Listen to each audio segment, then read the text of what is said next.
Moving along.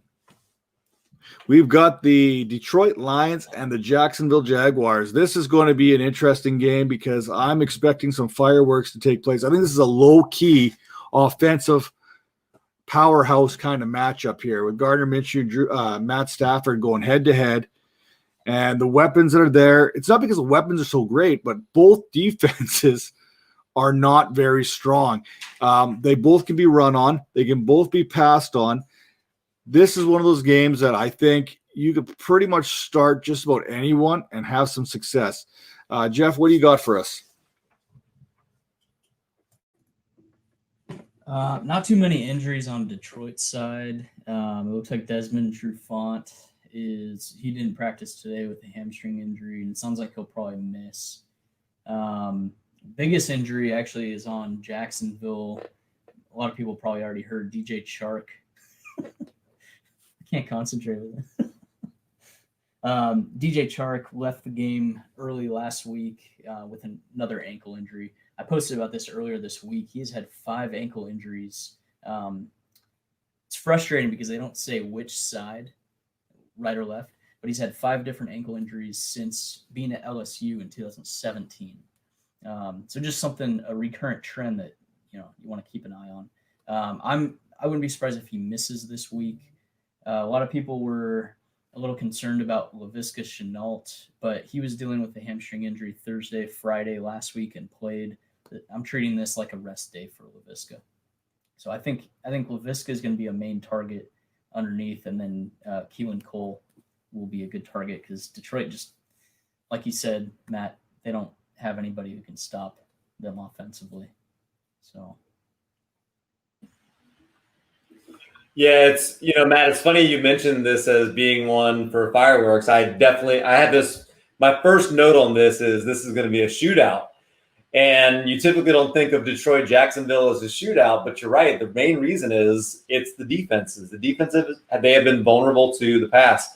11 touchdowns given up through the air for Jacksonville this season. In 5 games, 9 given up by the Lions in 4 games. Hey, so look, this picture right here, so 33, 30, 32, somewhere around here. Here's somebody who's internet savvy. Chase, I know you can do this. That meme going around that is how it started, how it's going. That's your how it's going picture right there. And you just need an original picture of Matt, and you're going to get a lot of retweets and likes on that. So that's a free idea right there. Somebody internet savvy that wants to take care of that. That right there, 33-33. That's your how it's going picture. So back to the shootout in Jacksonville. I love what you said too, Jeff. I think Laviska Shenault, he had the highest snap count. Speaking of rookies, we talked about T. Higgins. Laviska Shenault also led his team in snaps last week as a rookie. So some of those rookies are really starting to get worked in now. Like we said, the preseason, what would have been the preseason is now over. So we are now starting to see a lot of these guys really worked in, getting a lot of experience. And I'm starting Laviska Shenault with confidence. He looked like the best wide receiver on the field for Jacksonville last week. I think he, could potentially just completely Wally Pipp DJ Chark for that number 1 spot there in Jacksonville. Unfortunately, a lot of it is injury related. I really like DJ Chark, but I think on the other side, and also James Robinson, by the way, yes, you're absolutely starting him. You can probably even a nice DFS play, but Kenny Golladay on the other side, I think he's your wide receiver 1. This is a prime matchup for him. The Jaguars are giving up the most yards per attempt to wide receivers. He is a stretch the field kind of a wide receiver. You absolutely want to play him. For Detroit, the backfield is a mess. So here's my question for Detroit. This is my favorite what if for the season. Matt, what happens? How does the league look different if Washington does not cut Adrian Peterson like a week before the season? What does the backfield in Detroit look like right now if they don't have Adrian Peterson? If they don't have Adrian Peterson, I'm thinking you're seeing right now at this point in the season a 50-50 split between Kerryon Johnson and DeAndre Swift. Now, right now, I'm going out in redraft, and DeAndre Swift is the guy I'm targeting right now because that role is going to continue to expand as the season goes on. Kerryon Johnson's already been faded out of the roster. I think he only had 1 or 2 carries last week. I don't have the numbers right in front of you right now. It wasn't very much. He wasn't in the game at all. Or the last matchup, sorry. I think by week 8, week 9, it's going to be DeAndre Swift's backfield with Adrian Peterson coming in on the short yardage and goal line type situations.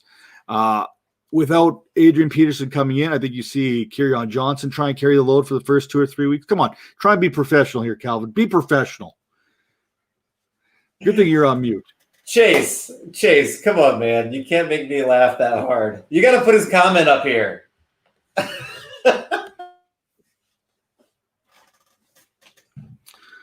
So, yeah, like I was saying, it'd be if it wasn't for Adrian Peterson, DeAndre Swift probably would have taken this backfield by week 3. Now, saying that, I want to flip this a little bit. If it wasn't for Adrian Peterson and DeAndre Swift drops that touchdown pass in week 1, do you think DeAndre Swift rebounds as quickly as he has? Because I think Adrian Peterson's veteran presence and been there, done that, and how he has been a mentor to Alvin Kamara, been a mentor to Gibson here before the season started, coming in, and now he gets an opportunity to mentor DeAndre Swift.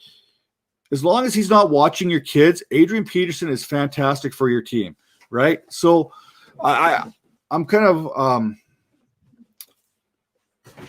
it kind of goes both ways for me, but I'm thinking if Peterson's not there, DeAndre Swift is probably already running this backfield.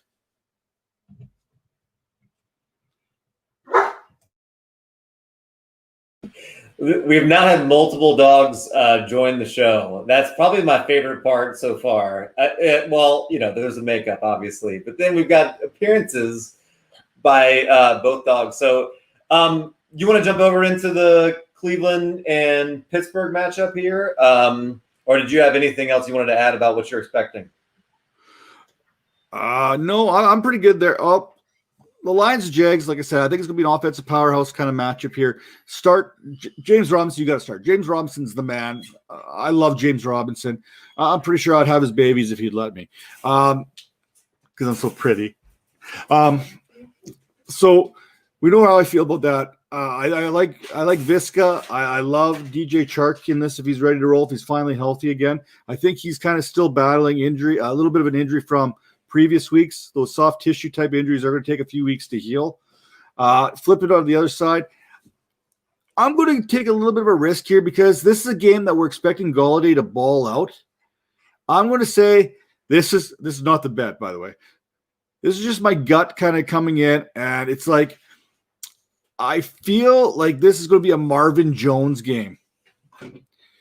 The fact that we're so high on Golladay right now, and I'm starting him everywhere that I own him, has me believing that this is going to be a Marvin Jones game because Marvin Jones is a guy who can wreck fantasy for you in a hurry because you never put him in your lineup unless you're in like a deep league.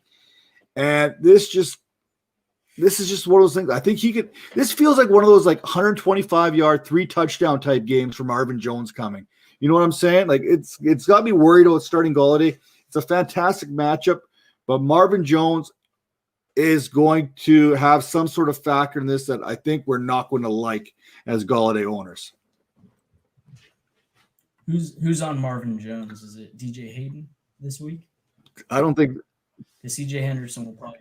I think CJ Henderson, who's been pretty good for his pretty solid so far, the rookie will be on Golladay more than likely, and then I guess that leaves Hayden on Marvin Jones, and oh man, that is ungood.